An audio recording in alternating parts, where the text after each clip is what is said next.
Welcome to the presentation Nuances of English Language, Part 1.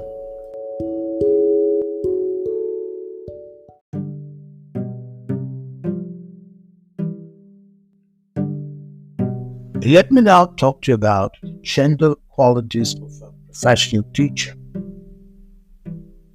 Subject matter content knowledge, pedagogical content knowledge, curricular knowledge, general pedagogical knowledge, knowledge of learners and their characteristics, knowledge of educational context, and knowledge of educational ends.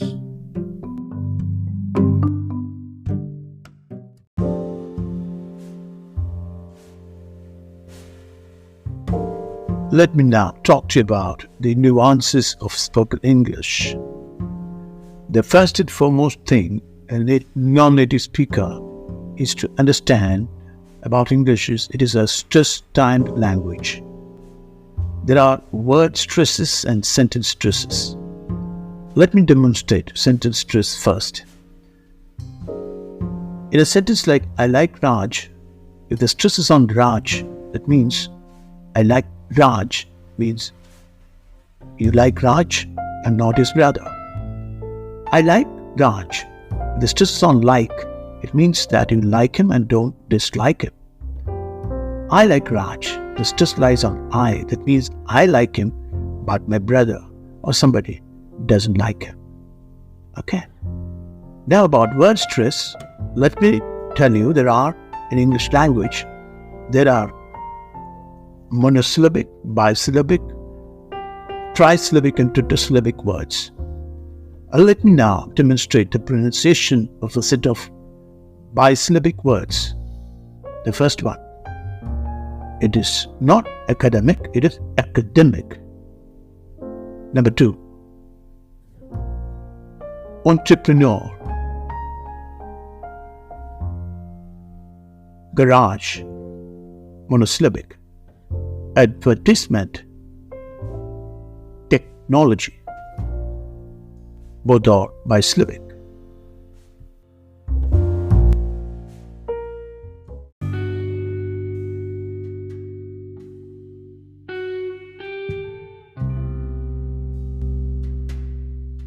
You will be amazed to hear and learn that George Bernard Shaw, a great English dramatist, observes about when English is well spoken, it is not understood by the native speaker.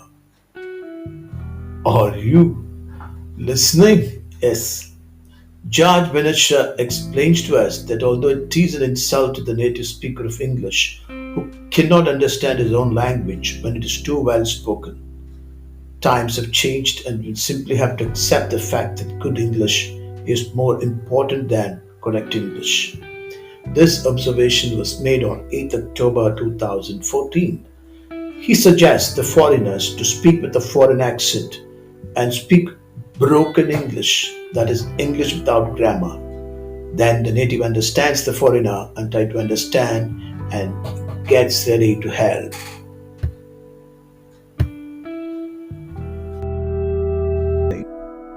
George Bernard Shaw was also critical about the absurdity of English spelling and why we are stuck with it.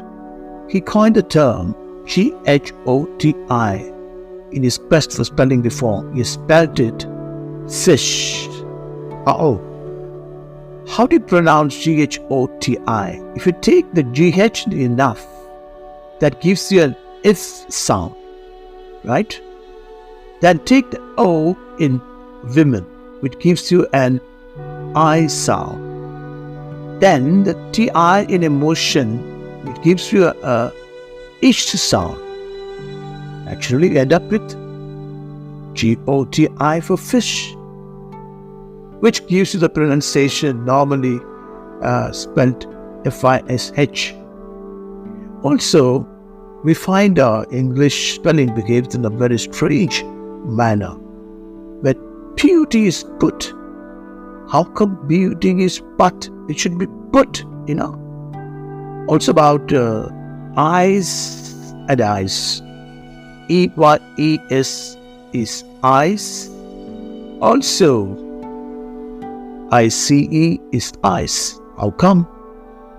I think Benicia is logically right.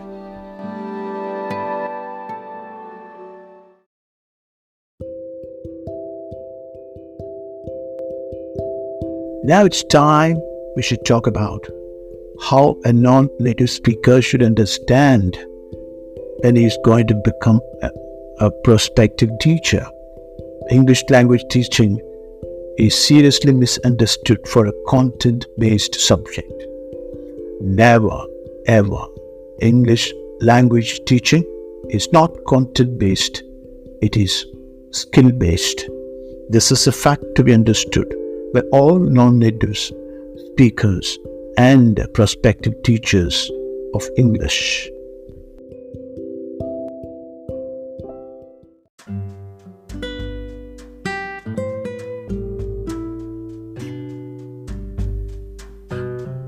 Various language skills to be mastered in English language are listening, speaking, reading, and writing. So, the priority of an English teacher is to teach these skills. So, it's not about content, it is about various skills to be taught in a classroom environment.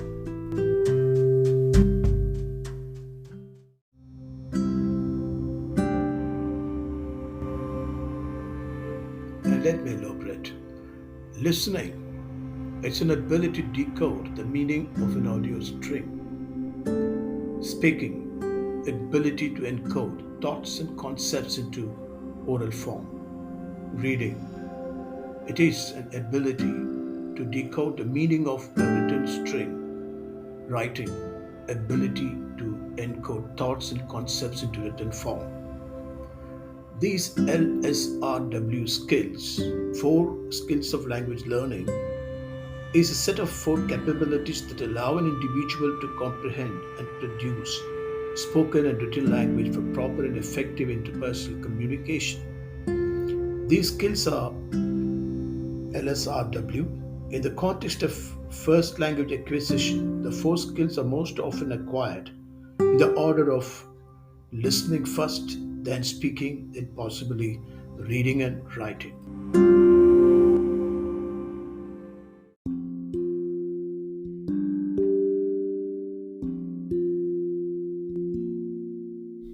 Basically, the following things are to be understood about LSRW skills.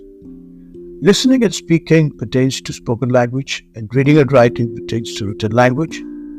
And listening and reading are inputs, and speaking and writing are output of an individual. And culture takes a center stage. What are the things to be taught on listening? First, how to listen, then what to listen for, how to accelerate your listening skills. In speaking, the following aspects are to be taught: pronunciation, grammar, how to gain confidence, and about conversational melody. In reading, how to read, what beginners should read, how to accelerate the progress, and how and where to use a dictionary. In writing, the following aspects are to be taught systematically. Number one is what to write, and to take care of grammar, and how to correct and avoid mistakes.